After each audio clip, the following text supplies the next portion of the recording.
video vamos a ver algunos conceptos nuevos que tienen que ver con el deslizamiento, digamos, en los motores, y antes vamos a hacer, digamos, un muy breve repaso, digamos, del funcionamiento, digamos, de los motores.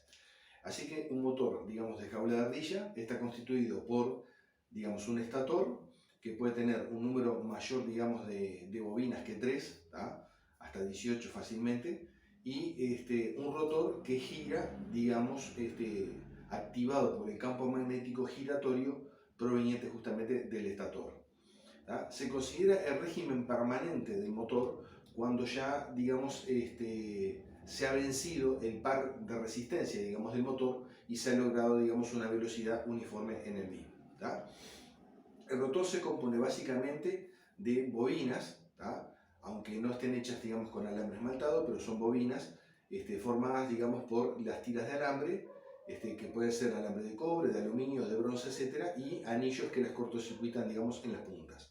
Entonces, cuando se aplica el campo de corriente alterna, digamos, al estator, digamos, eso induce, digamos, un voltaje, digamos, sobre el estator, y eso provoca la aparición, digamos, de una corriente en el mismo, y eso es lo que provoca el par, digamos, en el motor y como consecuencia, digamos, el giro del mismo.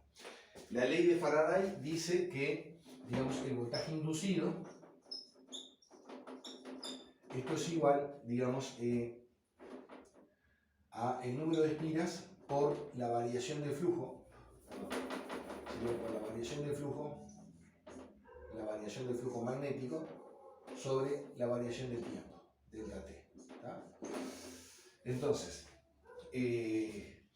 decimos que el rotor tiene que tener, eso sí, el mismo número de pares de polos, digamos, que el estator.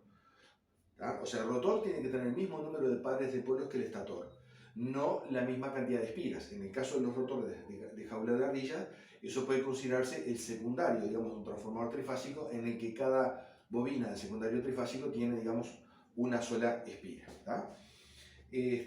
A estos motores se les llama motores síncronos, justamente asíncronos, perdón, porque, digamos, la velocidad de giro del rotor normalmente es menor que la velocidad de giro, digamos, del estator.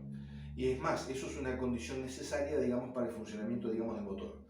¿Por qué el rotor gira más lento, digamos, que el estator? Bueno, pensemos lo siguiente, ya nomás en el momento del arranque, cuando se conecta la tensión, digamos, al estator, ya esa tensión está circulando a la frecuencia de la línea. Sin embargo, el movimiento rotor no es instantáneo. Y una vez que se alcanza, digamos, el movimiento del estator, siempre va retrasado, digamos, en relación a eso.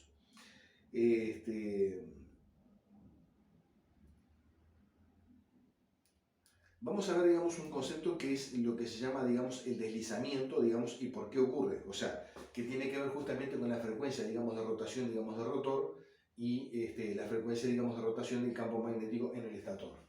Acá, por ejemplo, vamos a simular, digamos, el campo magnético del estator como si fuera, digamos, un polo magnético hecho con imanes, como si fuera algo así, ¿verdad?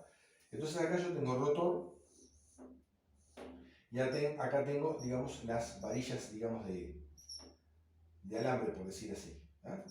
Entonces, acá vamos a suponer que tengo un norte y un sur. Esto es una representación de lo que sería el campo magnético, digamos, del estator. Aquí las líneas de fuerza atraviesan, digamos, las barras en este sentido. Tomemos como referencia esta y esta que están acá. Acá el campo magnético, digamos, tiene, por decir así, la misma distancia, por decirlo de alguna manera, ¿verdad? Si esto gira, ahora vamos a suponer que esto gira, cambió de posición, esta toma la posición de esta, por ejemplo, ahora, digamos, la distancia, por decir así, del campo magnético es diferente. O sea, en una palabra, lo que va a pasar es, con las bobinas, digamos, del estator, esto, en realidad tengamos en cuenta que esto es circular todo por completo, porque las bobinas del estator están todas cambiadas. Entonces acá si yo tengo rotor, antes yo tengo, digamos, un plano magnético en este sentido, y yo por lo tanto voy a tener una cierta distancia y un flujo magnético sobre estas barras, por ejemplo, en este sentido. Si ahora yo invierto, digamos, el sentido de circulación digamos, del campo, porque el campo magnético va girando, entonces fíjense que ahora la distancia, o sea, esto para estar acompañado tendría que estar acá, para mantener, digamos, la misma distancia, y lo mismo esta que está acá, tendría que estar acá. Sin embargo, ahora la distancia es diferente, desde el campo magnético hacia acá, tomando como siempre el centro, digamos, diametralmente, digamos, del rotor. Entonces, ¿qué pasa? Evidentemente que hubo una variación, digamos, del flujo magnético, porque desde el punto de vista de la varilla con respecto al plano, digamos, del campo magnético, hay una variación, digamos, en el flujo. Eso es lo que provoca justamente la aparición, digamos, del voltaje inducido en el secundario, digamos, del motor. ¿Tá? Entonces, ¿qué consecuencias tiene eso? Bueno, lo que decíamos recién, que la velocidad, digamos, del rotor es diferente, por eso se llama motor asíncrono, la velocidad del rotor es diferente a la velocidad del campo magnético giratorio, digamos, del primario. Entonces nosotros vamos a designar con las letras NF, esto va a ser igual al campo, vamos a poner así, frecuencia, esto va a ser igual a la frecuencia del campo magnético giratorio.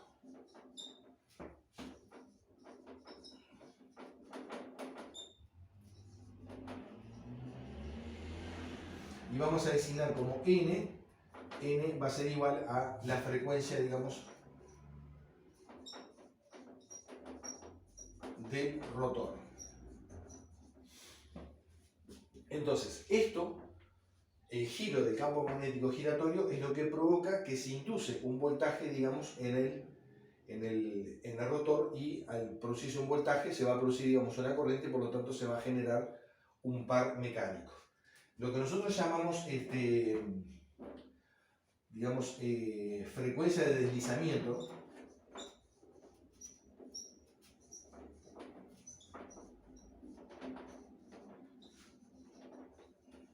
la frecuencia de deslizamiento, que la llamamos NS de aquí en adelante, esto es simplemente la diferencia entre estas dos. Va a ser igual a NF menos N. ¿Tá? La frecuencia de deslizamiento va a ser igual a la diferencia entre la frecuencia del campo magnético giratorio, que eso es constante básicamente, y, digamos, la frecuencia, digamos, del rotor. ¿Tá? Y podemos definir incluso lo que se llama deslizamiento S, esto se va a llamar de acá en adelante deslizamiento simplemente. El deslizamiento S va a ser igual a simplemente NS sobre NF. ¿Tá? Sustituyendo acá la fórmula, me quedaría que NS es igual a NF menos N sobre NF. ¿Tá? O sea que S va a ser igual a NF menos N sobre NF. Muchas veces el deslizamiento, ¿tá?, a veces se acostumbra a representarlo como porcentaje, o sea que S va a ser igual a NF menos N sobre NF por 100%. En algunos casos se utiliza como coeficiente directamente. Lo importante que hay que notar acá es que S varía, puede tomar valores máximos, o sea, puede tomar valores solamente entre 0 y 1. ¿Tá? Eso dependiendo de la frecuencia, digamos, del rotor en el circuito. ¿Tá? Imaginemos nosotros que le aplicamos corriente, por ejemplo, digamos, al motor, y el rotor está trabado, ¿no? Está trabado. Si en ese caso el rotor está trabado, quiere decir que no se mueve. Por lo tanto, en este caso, como consecuencia, digamos, N es igual a 0. Por lo tanto, S, el deslizamiento, esto va a ser igual a NF menos 0 sobre NF, y esto va a ser igual a 1. ¿Tá? En ese caso, digamos, el voltaje inducido sobre el rotor, digamos, va a depender únicamente de la relación de espiras entre el rotor y, digamos, el estator. ¿Tá? Va a depender únicamente de eso. O sea, en una palabra, el voltaje inducido en el rotor, esto va a ser igual, el voltaje inducido en el rotor va a ser igual al número de espiras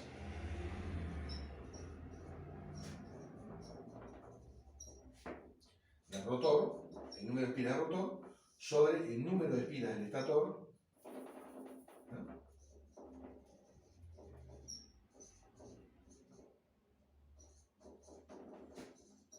el estator,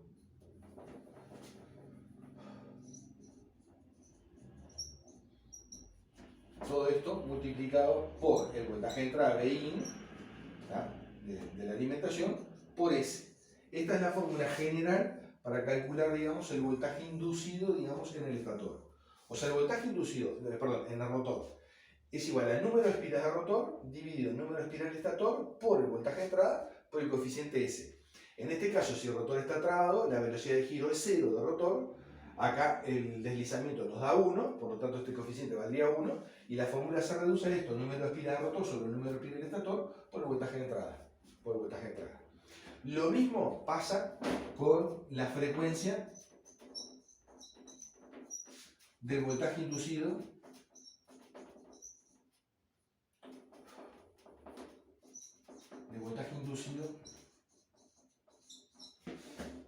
en el rotor.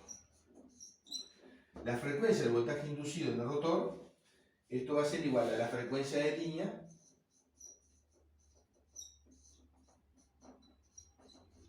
por S. Quiere decir que si la frecuencia de línea son 50 ciclos, la frecuencia del voltaje inducido en el rotor, esto va a ser igual a 50 ciclos. ¿Tá? O sea, eso ocurre únicamente, digamos, con el rotor trabado. ¿Qué significa esto? Que una vez que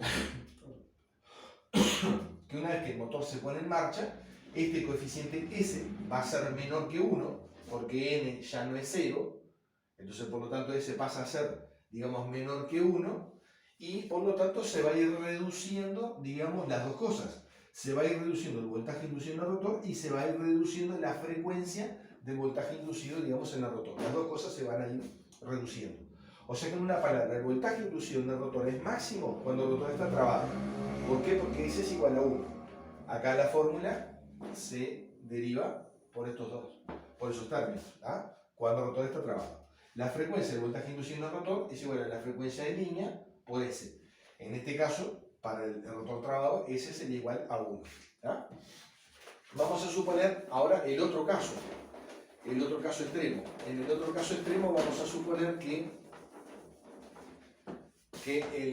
eso no ocurre, ¿no? Pero es un caso teórico que, digamos, N sea igual a NF.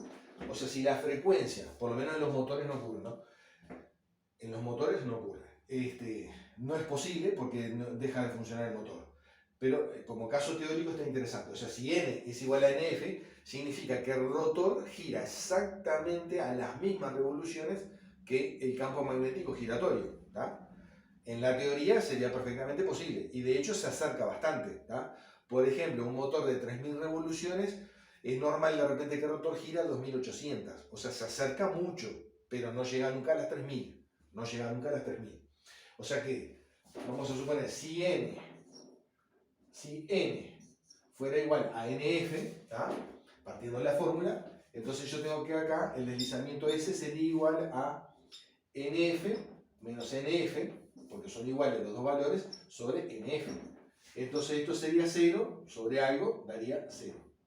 0 sobre NF sería igual a 0. O sea, el deslizamiento sería igual a 0.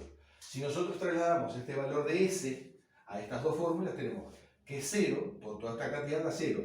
Quiere decir que el voltaje inducido en el rotor sería 0 y por lo tanto el motor dejaría de funcionar. Y la frecuencia del voltaje inducido en el rotor también sería 0, porque sería 0 por la frecuencia de línea, sería 0 ciclos. O sea que en un caso extremo así, que es teórico únicamente, la frecuencia del voltaje inducido en el rotor, digamos, es 0, y el voltaje inducido en el rotor es 0, y la frecuencia del voltaje inducido en el rotor sería 0. Quiere decir que en el funcionamiento normal del motor, S varía entre 0 y 1, ¿tá? Entre 0 y 1, se aproxima en la práctica bastante a 0, pero nunca llega a 0. ¿Tá? Eso es lo importante, digamos, que queremos resaltar. Me olvidaba poner, digamos, que el deslizamiento S, ¿tá? NS, también se especifica en revoluciones por minuto, o sea, tiene como unidad 1 sobre minutos. O sea, en una palabra, esto se mide en revoluciones por minuto. ¿Tá? Bueno, de momento es todo en este video, lo dejamos otros temas para el siguiente.